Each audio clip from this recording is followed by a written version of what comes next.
Revenge. Donald Trump saying that after he is reelected and takes back the White House, he will be appointing a special prosecutor to do the same thing the Democrats are doing to him. Mutually assured destruction means both sides are going to assure destruction of the other side. And so now that the Democrats have crossed the line, have decided to turn their key and launch the nukes, Trump is saying, all right, well, I guess we can do that too. As soon as we win, we're going to do the same thing back to you and see how you like it. And unfortunately, this is happening in America, and Donald Trump didn't act first. A lot of people turning around and saying, well, maybe he should have prosecuted Clinton. Well, he didn't. And he held the precedent that was set for hundreds of years in this country. Soon as Joe Biden came in and said, we're going to have a return to normalcy, guess what happens? He shatters hundreds of years of precedent, decides that he's basically not going to run a campaign. His campaign is going to be the criminal prosecution of the leading Republican and his top political opponent in the country. So Trump says, all right, I guess, well, they broke the seal. We're going to have to do the same thing going back. After his arraignment, Trump flew back to Bedminster, New Jersey, and he delivered a burner of a speech. We've got 3 clips here. The first where he's talking about Joe Biden being absolutely corrupt, something we all know well here. Here is what Trump said.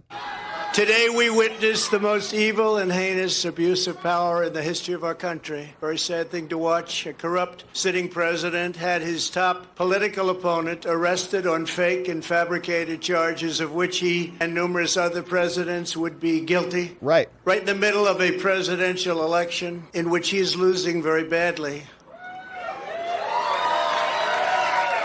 This is called election interference and yet another attempt to rig and steal a presidential election. More importantly, it's a political persecution like something straight out of a fascist or communist nation. This day will go down in infamy, and Joe Biden will forever be remembered as not only the most corrupt president in the history of our country, but perhaps even more importantly, the president who, together with a band of his closest thugs, misfits, and Marxists, tried to destroy American democracy. It is a sad state of affairs, and I think they're celebrating it on their side. They think this is a giant victory. Oh, good, we're going to be restoring justice and order to America by shattering precedent and prosecuting our political enemies for conduct that we did. Very similar conduct with Joe Biden and Hillary Clinton, and I would argue worse conduct, quite frankly, in every one of those cases. But they did not get prosecuted, and Trump did. And on this channel, we spent a lot of time talking about timelines, and when Trump was first indicted in New York, we brought up the Bolshevik Revolution and what was taking place back then in the Soviet Union. And we talked about how things go very slow and then they go very fast. And there's all these little markers and pivot points in history where people in the future look back and they study what happened. And they say, what went wrong? Where did this all go awry? And that's why when Trump was arraigned on federal charges, it was really a sobering moment for me. And I know for you. And I know for many other people who care about the things that have made America, America, that seem like they're evaporating. It felt like this was one of those points in the timeline that when we fast forward and we look back and we say, why is America now 3 different regions rather than the United States? Why is it a little different here than it is over here? Why are these fractures starting to emerge? It's going to be this moment. The moment when Joe Biden, in pitch to return to normalcy, has done the most insane thing that has ever happened in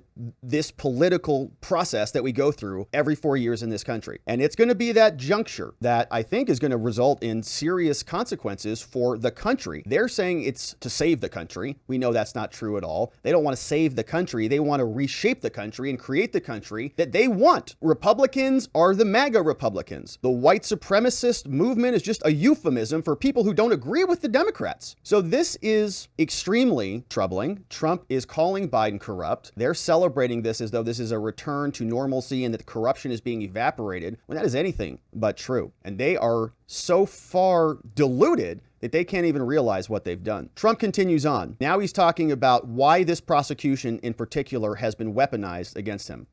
Don't forget, this persecution is being done by the same weaponized agencies that for 7 years have been running illegal psychological warfare campaigns against the American people. And Trump. Crossfire Hurricane was the big one that we followed a lot. Russia, Mueller. It goes on and on and on. Then we fast forward, and in 2020, we have the CIA working with Anthony Blinken to deliver talking points. Former CIA, okay, sure. Ex-CIA, right. And they worked and they colluded with 51 other people to sign a document to blindside the American people with a report, with a thesis that was not accurate at all. And now we're supposed to believe that all of these people are on the up and up. all these FBI agents are suddenly great and the DOJ is honest and ethical? No, give me a break. Nobody believes that. Because if you have to be a fool to do that. Fool me once, shame on you. Fool me twice, not going to fool me again, George Bush. But it really goes fool me again, shame on me. So this would be what, the 7th time now? There's a new scandal every year. Michael Sussman's trying to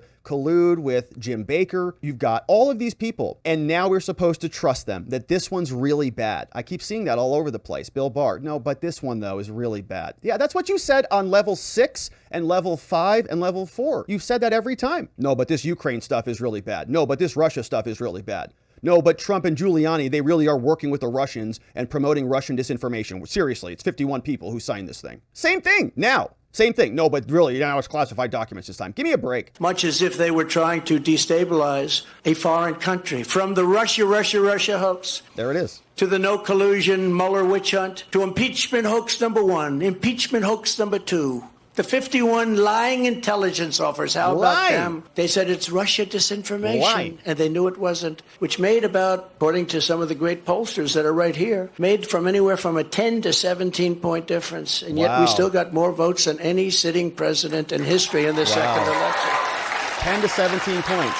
And we actually did. If America had known what we know now, if the FBI or CIA, all these people sitting on the Hunter Biden investigations and colluding with the Biden campaign, if they had been honest, this may not have gone that way. Isn't that amazing? But now they're telling the truth this time. Isn't Donald Trump literally running again? Are we in bizarro world? What the hell is going on here? He's running again. They did the same thing in 2020 that they're trying to do here. And everybody's telling us that we should consider this independently. Much better in the second election than we did in the first election.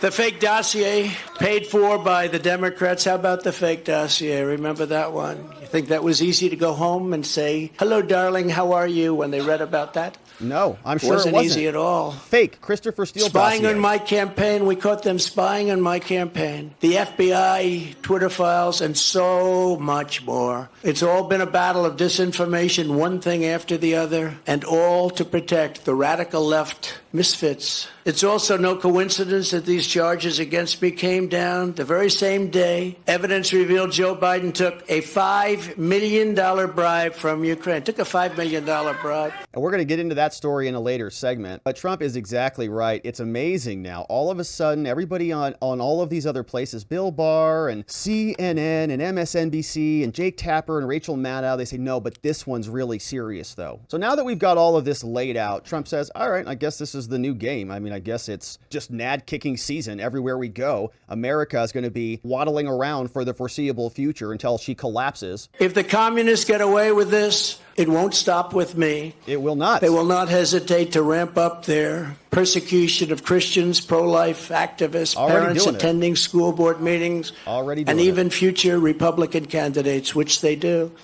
We must end it permanently, and we must end it immediately.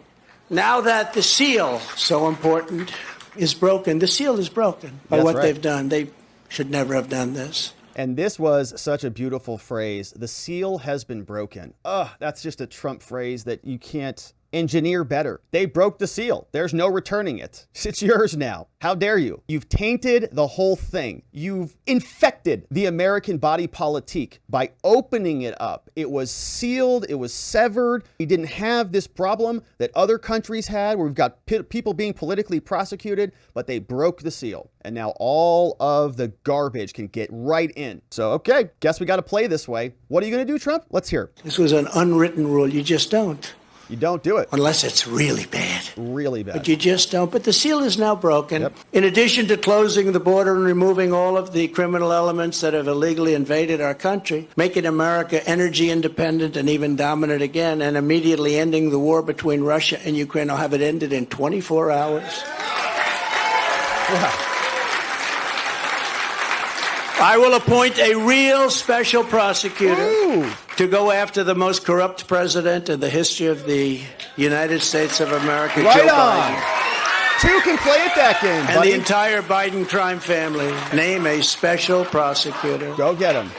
And all others involved with the destruction of our elections, our borders, and our country itself. They're destroying our country. If they can appoint special prosecutors for just a smattering of probable cause, Donald Trump can do that too. There's tons of probable cause. We know the FBI has open investigations into these people. So we know Joe Biden has access to classified documents. We think Hunter Biden had access to classified documents. We better get to the bottom of that and see whether Joe Biden was involved in dissemination of classified materials to old Hunty Poo as he was traveling around the world. It's only fair, and it's unfortunate that this is how our government is now running, where we're prosecuting people one right after the other. And if it's not Trump, it's going to be the next Republican. The amount of pressure to come to bear on them for this, because if Trump doesn't win, then that means he's probably getting convicted of something, and he's not going to be able to pardon himself. And so he is going to be in the American public spotlight for a long time as the victim of a political prosecution. The amount of pressure that is going to be on the next Republican administration to go after Democrats and recoup some honor, for crying out loud, is going to be off the charts, and rightfully so. I mean, it's like, even if you don't think the other person should be prosecuted, you just have to prosecute him. Like, well, I don't know. Sorry, sucks to be you. All right, go get Hillary, go get Hunter, go get Weiner, go get all of them. Go get them all. And we just unleash. Is that the country we want to live in? It is, according to Joe Biden, because he threw the first blow. And when I'm reelected, and we will get reelected, we have no choice. We're not going to have a country.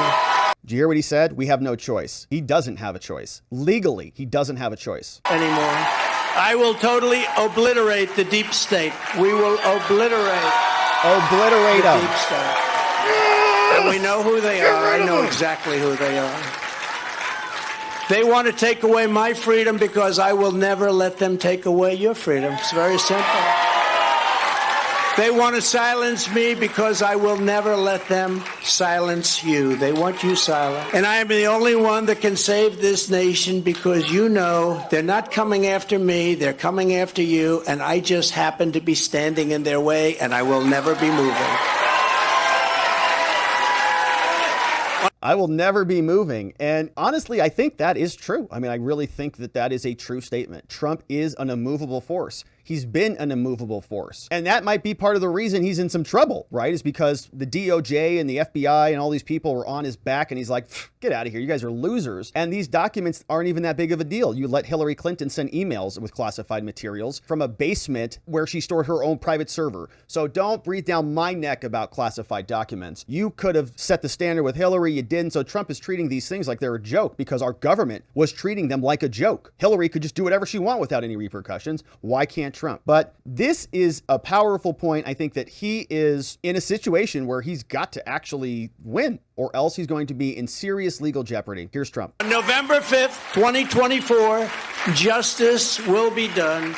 We will take back our country, and we will make America great again. Make America great again. So amazing speech from Donald Trump, an actual burner, and he's there promising to appoint a special prosecutor to really go after the other side in this game. And I think that is a good call, and we're looking forward to seeing that actually happen now that we're entering into this new phase. But while Trump was being indicted and arraigned, the media, these censorious cheaters, that's basically all they do, is they just show you one side of the story all day long, and then they play it off like they're news people, right? Oh, we're bringing you the news, and we're being honest and fair and impartial, when they're not. They're just being partisan hacks, at least admit it. So this is Rachel Maddow, and as they were covering Donald Trump being arraigned all day long, they then, when it's time for Trump to actually speak and share his side of the story, they cut him off.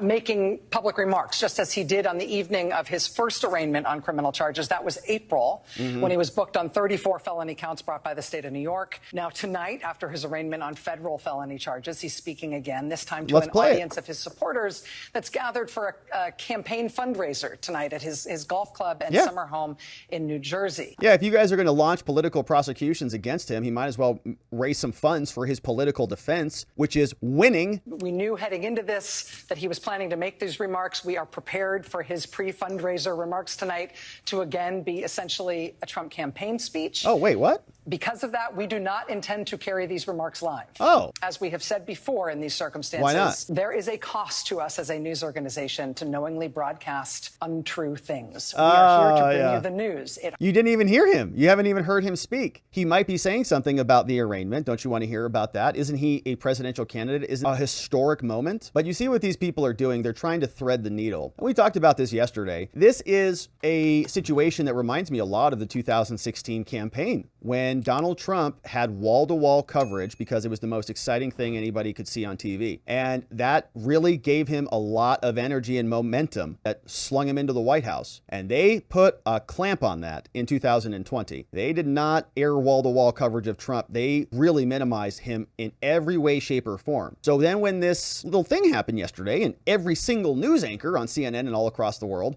were all breathing and hysterical over Trump being arraigned, it was wall-to-wall. We couldn't turn it off because it was everywhere. But then they're trying to thread the needle. They only want to show you bad Trump. They don't want to show you any good Trump. So we can get used to this pattern as the election moves forward. We're going to see where they just show us the good stuff that serves their side, which in this case is bad for Trump. And then when the good stuff, when Trump comes out to defend himself, they'll censor it and they'll shut it off. And so we'll see this pattern come up time and time again. It's extremely dishonest. These people say that they're news organizations and they're only showing you one side of this whole debate because they're hacks. Hurts our ability to do that if we live broadcast what we fully expect in advance to be a litany of lies and false accusations, no matter who says them. Yeah, right. Okay, so you've got liars on your show all day. You put them on the air all day. And then Trump comes out to defend himself, and you don't even have the courage to play it. Come on. You can't even let him speak after you've just smeared his face in his arraignment that is brought by your side and your political hack prosecutors. All right, so Jake Tapper's doing the same thing. Here he is trying to flirt with AOC. And the audience, we're not carrying his remarks live. Why not, because, Jake? frankly, why? He says a lot of things that are not true and sometimes potentially dangerous. Oh, dangerous, yeah. So there's Jake. Now, he's very, very concerned about danger in America, which is why he's not going to air Donald Trump. All right, so they are just cheaters. We'll get used to it. That's all they do. They're going to show bad Trump. Good Trump is going to be buried for nobody to see. But we have Joe Tacopina, who made his way on to the air. He was over discussing the case, and this is one of Trump's lawyers in the New York case. And so we don't think he's involved in the Florida case, but he's still going to give us some perspective on exactly what is happening here. Here is Joe Tacopina. Nobody wants to talk about it, though, Joe. Nobody in the media wants to admit it. They don't even want to acknowledge that they lied to the American people with conspiracy theories for 3 years and got away with it. It's all like, oh, okay, we'll move on to the next thing. Listen, Sean, what you just did there, that little monologue and that series of clips you put together was so powerful. It was a powerful opening statement as to why there at least should be parallel investigations. I mean, they're spending all this time, millions of dollars, hundreds of prosecutors investigating Donald Trump, anything Donald Trump, find the target and then go seek the crime. Not the way it's supposed to be in this country. You have apparently real evidence of crimes by Joe Biden and his son, at least evidence that seems to be worth an investigation, and we can't even get that here. And that's what's so sickening to the American people. Look, it is unconscionable for a president to indict his leading political opponent. That's what the Biden Justice Department just did. Joe Biden kept classified documents. I mean, honestly, I thought the day they uncovered those classified documents, Joe Biden's garage by his Corvette, which looked like a pile of garbage in an open area. I thought that was the day that there was no further to do on the classified documents case for President. Yeah, it'd be obvious, right? We saw this in real time. If you remember, Trump got raided. The media was hysterical, like hysterical. I can't believe this. And then I don't know how long it was, but a couple weeks later, a month later, Joe Biden has some classified documents at the Penn Biden Center. And the media went silent. They just went, oop. Suddenly wow, I guess it's not that big of a deal because Joe, I think, had more documents than Trump did. And he had them at multiple locations. They found him at, I think, 2 different locations. So it turned into this quiet little, classified documents problem. And Mike Pence came out with the documents problem. And so I agreed with Joe Tacopina. I thought, all right, maybe they won't charge him because the other people have done something just as bad. But of course, that was not ever going to happen because there are double standards that exist. Trump adheres to a disfavored class class in this country. You don't get the same system of justice if you are a Trumper, a J6er. If you're anybody who challenges the government, you're already labeled and categorized as a MAGA insurrectionist, a homegrown violent extremist for saying 1776 and stuff like that. So Joe Tacopina is, I think, legally right. It's insane that a prosecutor would bring this case when even James Comey admitted that no reasonable prosecutor would bring charges against Clinton. And what she did was worse than this. She was literally emailing people from her email account, sending emails about classified information in emails on a private server, which takes a lot of intentionality to set up. And she was using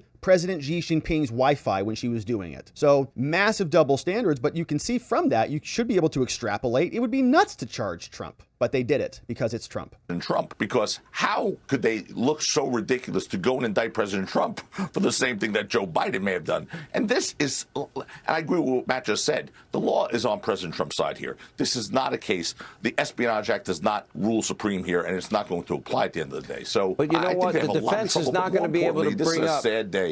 The defense won't be able to bring up, will they, how they treated Hillary or how they treated Joe? Will they? Correct. I doubt it. Well, the defense will bring it up for sure in a motion to dismiss this based on selective prosecution. That I will guarantee you. That'll be brought up by the Trump legal team for sure. We will file something that would show there is a selective prosecution being made here. That's not before a jury. Of course, when we get to a jury, the different question will be for Todd and Chris will be, can they convince a jury that the law is on President Trump's side? And it's going to be important how obviously the judge views that and what he instructs the jury is what the law is. But the law is on his side. And what's been done here is weaponization of our justice system. Sean, this is a really, look, we had this conversation a few months ago when we were arraigned in front of New York State Court with Alan Bragg's case, a case that is in shambles.